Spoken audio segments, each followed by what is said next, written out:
فرقہ تو میرا کوئی بھی نہیں ہے جی، اسلام میں فرقہ واریت حرام ہے۔ ان الذین فرقوا دینہم وکانوا شیعا لست منہم فی شیء، بے شک جن لوگوں نے اپنے دین میں فرقے بنائے اور اپنے آپ کو گروہوں میں بانٹ لیا، اے نبی آپ کا ان سے کوئی تعلق نہیں۔ وَاعْتَصِمُوا بِحَبْلِ اللَّهِ جَمِيعًا وَلَا تَفَرَّقُوا، دیکھو اللہ کی رسی کو مضبوطی سے پکڑ لو اور فرقہ واریت میں مت۔ غدیر خم کی حدیث میں اللہ کی رسی قرآن کو قرار دیا۔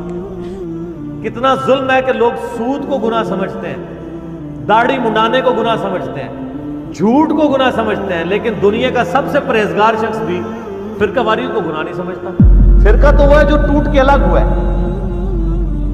فرق کہتے ہیں الگ ہونے کو، پتے کو فرق کہا جاتا ہے، وہ درخت سے الگ ہوتا ہے، یہ نہیں کہ پتا الگ ہو کے درخت کو فرقہ کہنا شروع کر دیں، ایسا تو نہیں ہوگا۔ تو یہ ٹوٹ کے الگ ہوا وہ فرقہ ہے۔ نبی علیہ السلام نے تو ہمیں منع کیا فرقہ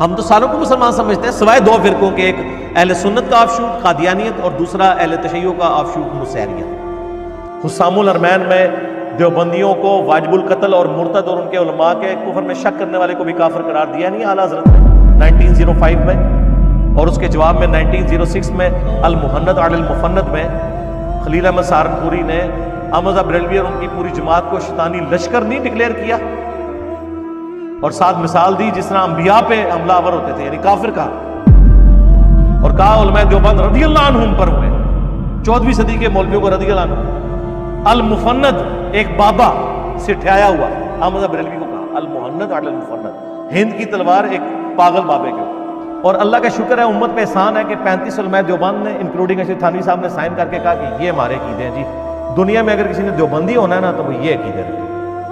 یہ تک کہ عثمانی صاحب کے والد صاحب کے بھی اس پہ سائن ہے۔ مولا علی علیہ السلام تو خوارج کے بارے میں کہہ رہے ہیں، جو خوارج مولا علی کو کافر کہتے تھے، پوچھا کہ منافق ہے، کہا منافق تو بڑا تھوڑا اللہ کا ذکر کرتے ہیں، یہ منافق نہیں۔ پوچھا کہ کافر، کہ کافر بھی نہیں ہے، اگر کافر بھی نہیں منافق بھی نہیں تو پھر تیسری کیٹیگری کون سی؟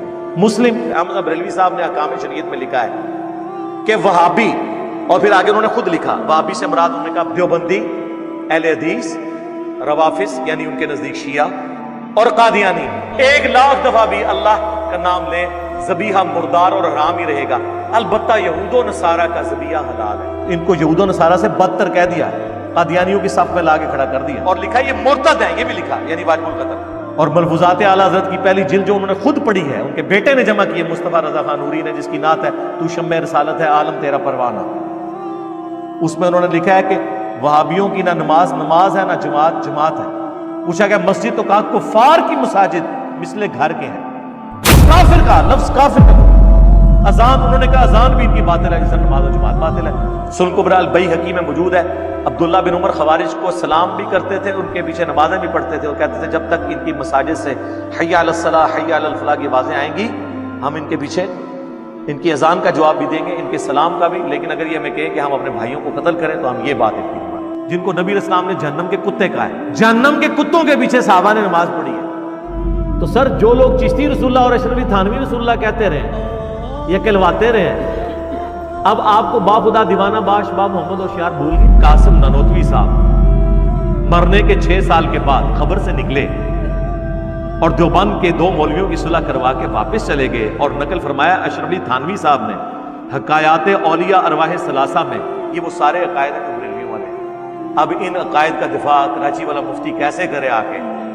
اس کی اپنی عوام بھی اس کو مارے۔ کیا تذکرۃ الاولیاء میں نے بتایا کہ باجید بستامی سے پوچھا گیا کہ قیامت والے دن شفاعت کا جھنڈا وہ نبی علیہ السلام کے ہاتھ میں ہوگا، تو وہ کہنے لگے کہ قیامت والے دن محمد اور تمام انبیاء میرے جھنڈے کے نیچے ہوں گے۔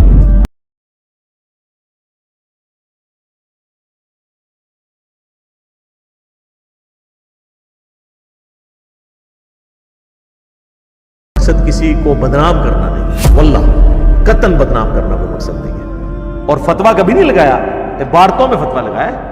ہمیشہ کا 1 ٹن حسن ظن رکھا، ان کی کتابیں، ان کی عبارت، ہو سکتا ہے وہ مرنے سے پہلے توبہ کر لیں، ہمیشہ یہی کہا، کبھی اس طریقے سے فتویٰ نہیں لگایا، اللہ کا شکر ہے۔ لیکن سرکار یہ ہماری مجبوری تھی، اعلیٰ حضرت سے ہی تو ہم نے سیکھا، کہتے ہیں بزرگوں سے سیکھنا چاہیے، تو بزرگوں سے ہم نے سیکھا کہ آپ نے اگر اپنی بات پہنچانی ہے تو مخالفین کی فاش غلطیاں ہائی لائٹ کر دیں تو لوگ آپ کی بات سن لیں گے، لیکن اعلیٰ حضرت نے اس کے اگینسٹ بابوں کی تعلیمات سکھائیں، میں نے اس کے اگینسٹ بخاری اور مسلم کی تعلیمات جو ہمارے نبی علیہ السلام کی تعلیمات ہیں وہ پہنچائیں، قرآن پیش کیا۔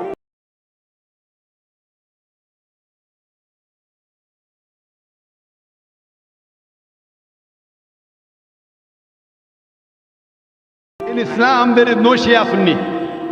What Quran says in Surah Al-Imran, chapter 3, verse number 103, وَاتَصِمُوا بِحَبْلِ اللَّهِ جَمِيعًا وَلَا تَفَرَّقُوا. Hold to the rope of Allah strongly and be not divided.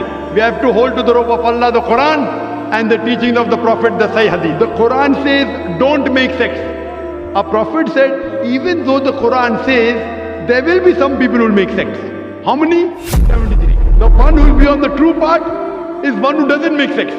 یہ تو قرآن و حدیث میں کہیں نہیں آیا کہ آپ نے فرقے بنانے ہیں، فرقے بننے سے بچنے کا حکم ہے۔ یہ تو خبر دی گئی کہ ایسا ہو جائے گا، مراد یہ کہ تم اس کا حصہ نہ بنو، یہ خبر لے کے اس خبر کو پورا کرنا شروع ہو گیا۔